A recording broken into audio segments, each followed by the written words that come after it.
Ranked 32nd in the world, North Berwick's Westlinks is one of the most fun and challenging courses on Earth. Golf has been played there since at least 1672, despite constant efforts by local government to stop the game. Fortunately for all, those efforts proved unsuccessful. North Berwick isn't the oldest course. It hasn't hosted any Opens, and it shares its coastline with dozens of other world-class courses. But when you dig a little deeper, North Berwick truly is the most unique golf course on Earth.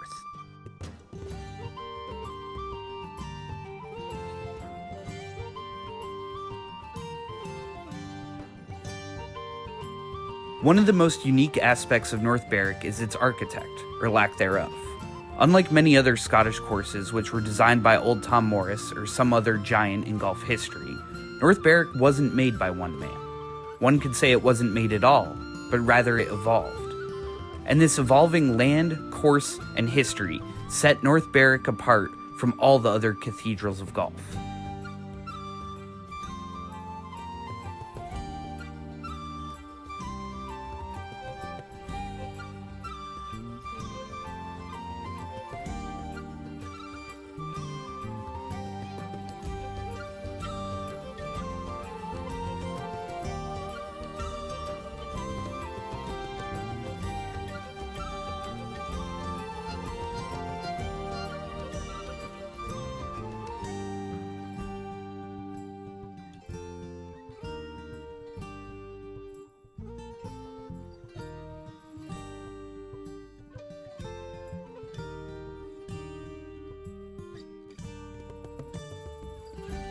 While the North Berwick evolution started in the 1600s, it was intended to stop in the 1700s.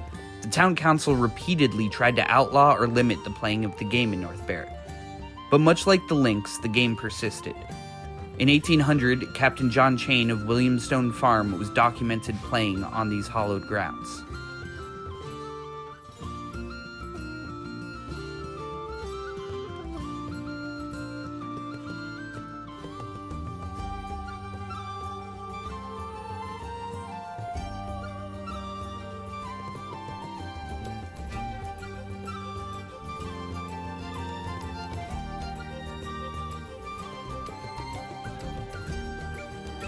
The land used for the original course when North Berwick Golf Club was established in 1832 extended only to the March Dyke. This can still be seen as a wall running across the 3rd and 16th holes. In 1868, additional land was used to add 3 holes. This was a very important move for the game of golf, as one of these new holes, which we will see later as the present-day 15th, changed golf course architecture forever.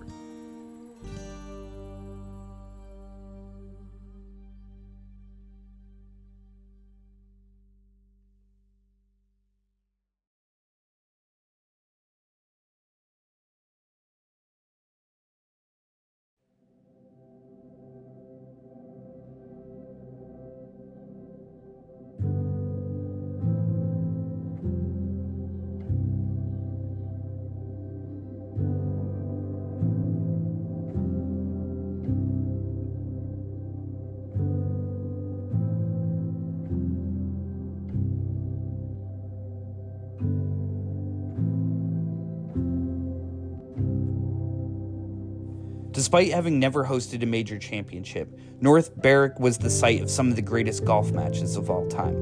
None were bigger than the 1875 showdown pitting old and young Tom Morris against Willie Park Sr. and his brother Mungo. Between the 4 of them, they had won 12 of the first 14 Open championships. The teams traded blows with young Tom Morris, or Tommy as he was called, draining a 25-foot putt on the penultimate 35th hole that secured the win for the Morris family. Unfortunately, that putt is not why history remembers that great September 4th match. Shortly before Tommy's putt went in, a telegram was handed to old Tom just off the green. Tommy's wife was seriously ill while in the late stages of pregnancy. Tommy received the news after the match, and the Morrises immediately boarded a boat for St. Andrews. But by the time they arrived, Tommy's wife and child were dead. 6 days later, Willie Park Sr. won the 1875 Open. The Morrises did not participate. Tommy slipped into depression and began drinking, and he died on Christmas Day that year.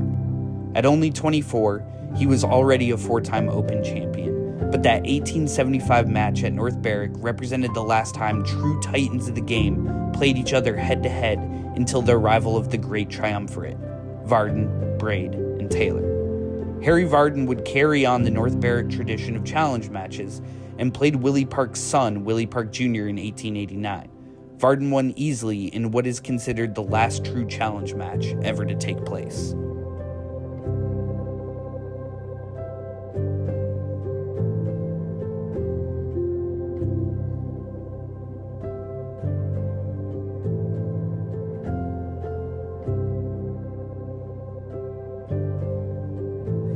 The seventh hole is the first to feature the Ale Burn. North Berwick was a popular vacation spot for Robert Louis Stevenson's family when he was a child, and he and his siblings would spend many a summer day playing in the water. So enamored was Stevenson with the Ale Burn, he included it in his novel Catriona, but called it the Cressy Burn.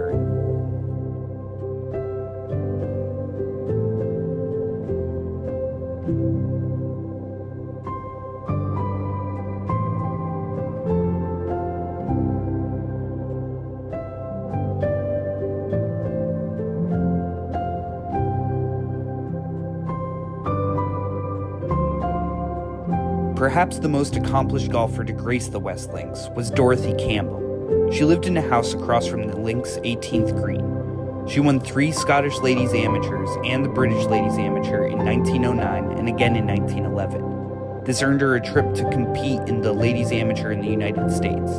While in North America, she won the Canadian Ladies Amateur and US Ladies Amateur, becoming the only woman ever to win the National Am for 4 different countries. She moved to the U.S. for good in 1913 and tallied 11 total amateur championships during her career. She was said to have the greatest short game of any golfer, man or woman.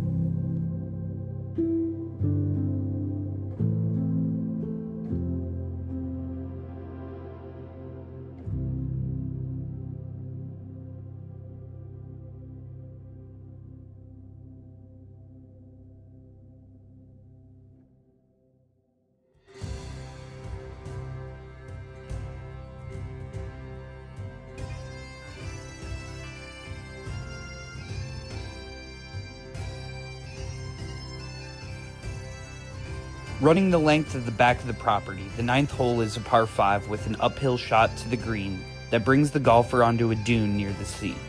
It signals a change as the first 8 plays with the wind on a difficult day. This respite from the elements should be enjoyed before embarking on a tough inward 9 straight into the wind as the golfer battles back to the clubhouse.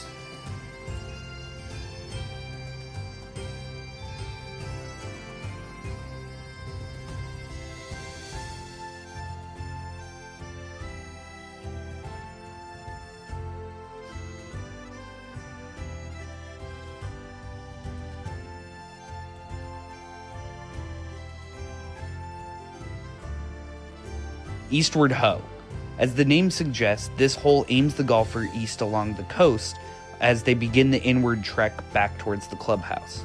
It's a medium-length par 3 that has a green heavily guarded by bunkers. This is the first shot truly into the wind, so the golfer needs to be aware that the hole can play 3 clubs or more longer than what they see on the scorecard. A great start to the best back 9 in golf.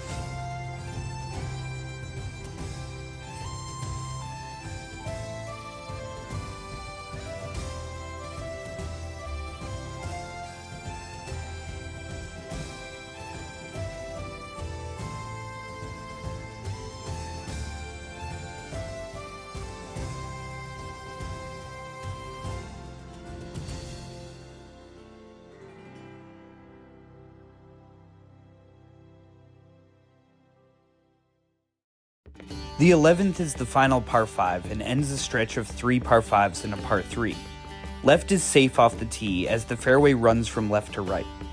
While right off the tee reveals the green to longer hitters, it brings 2 cleverly placed fairway bunkers into play. From the fairway, a golfer may be asked whether to be bold and take on the green. A ridge in front of the narrow and sloped green pushes everything right to a coffin bunker. Into a 3-club wind like I faced on that day, going for it in 2 is not an option. The 3rd should be hit with the same caution, a fade to hold the green.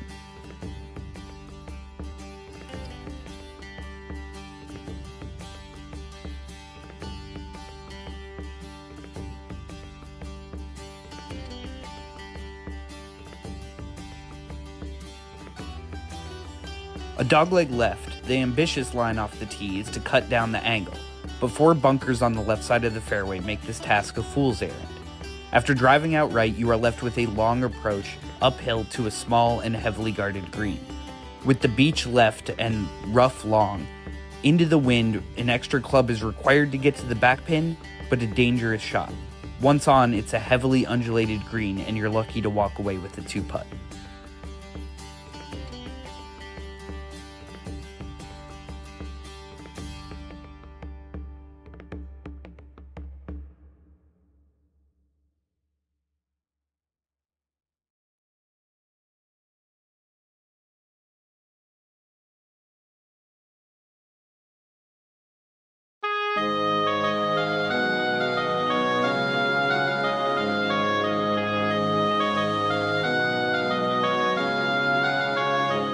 The Westlinks' most famous stretch starts with 13, called the Pit.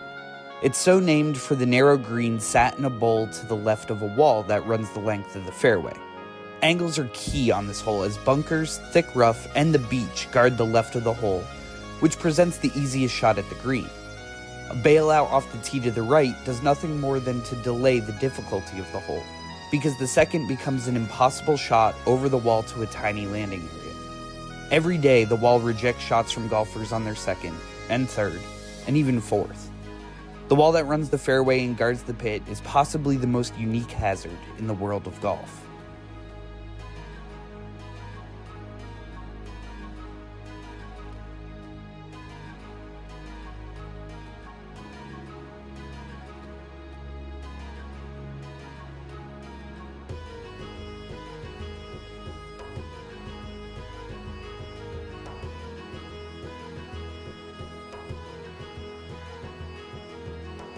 Hole 14 is called perfection, not because it's a perfect hole, although it might be, but rather because it requires 2 perfect shots. Off the tee, the majority of the fairway is blind, but left is perfectly safe and you are halfway home on this daunting par 4. The second is completely blind as a giant ridge and impossible cross-bunkering obfuscate the view and the line to the green.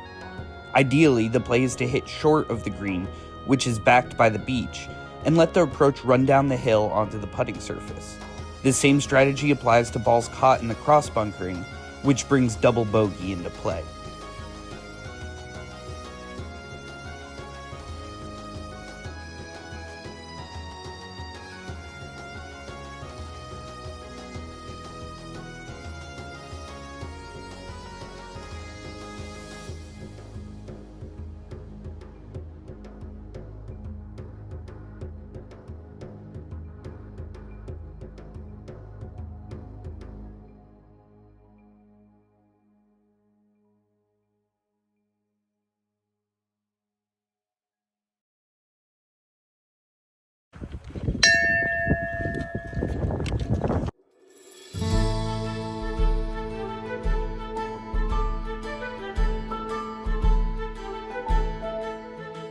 The most famous and copied hole in the world, the Redan, is a long par 3 with a green that slopes from front to back and right to left.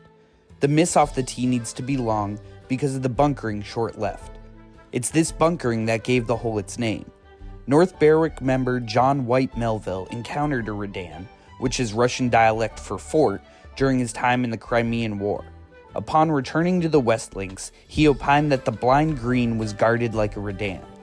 Playing into the prevailing west wind, the Redan can play in excess of 230 yards. A low-shaped shot is ideal because it will run out below the hole, leaving an uphill putt. Anything short that avoids the Redan's bunkering is an impossible downhill putt that will almost always take at least 3 attempts to hole.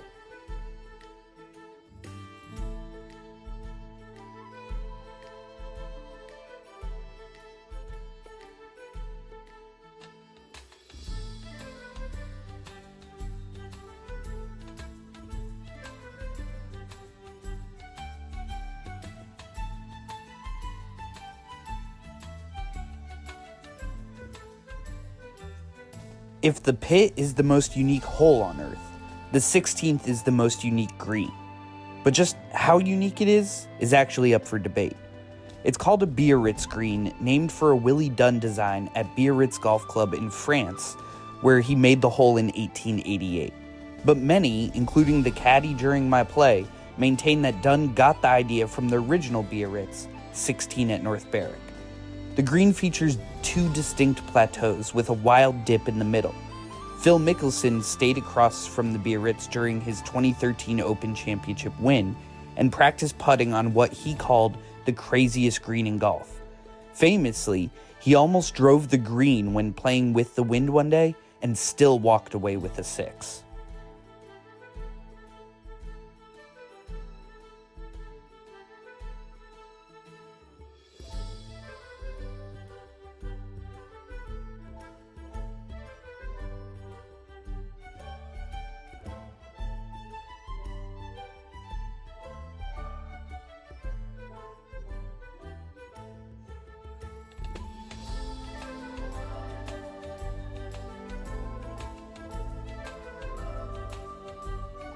The 17th hole shares its name and originally a green with the first. It is a long par 4 that, into the wind, is not reachable. The second is not the time to be heroic either. The trench bunker short of the blind green perched atop the course has ended many a round. Therefore, the third requires commitment to the blind shot, but the players are rewarded by a large green that collects shots. Do not go long as you will be playing from the first.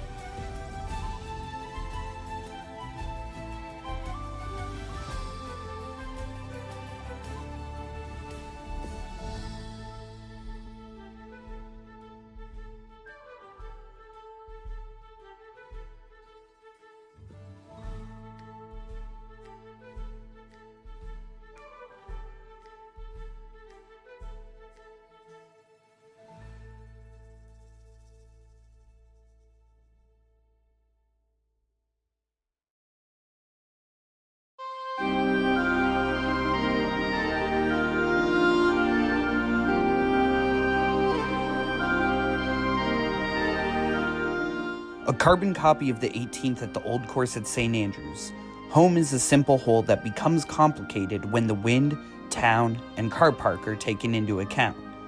Hitting straight down the right side brings the cars into play, although it's the most direct route to the green. You may be willing to do this considering your greens fee includes insurance for a wayward struck tee shot. The more prudent play, however, is to aim left off the tee, but the further left you go, the harder the hole becomes. The Valley of Sin short of the green is far more pronounced than that of St. Andrews, and there is another fall off long of the green. Keep the ball in play and stay in control of your nerves, and the 18th is a manageable finishing hole after a brutal trek inward.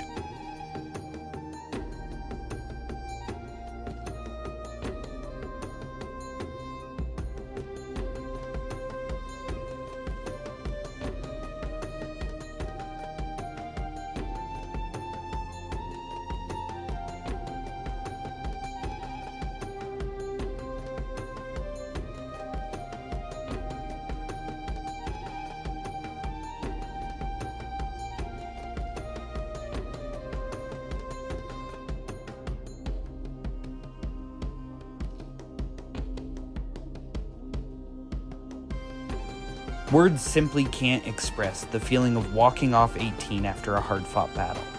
The history, the challenge, the experience, it's truly unlike any other. From playing some of the most famous holes on earth to battling the Scottish wind, truly every second spent on this course is an amazing experience. In addition to the insurance included in your green fee, is the price of your first pint at the wonderful clubhouse located directly behind the home hole.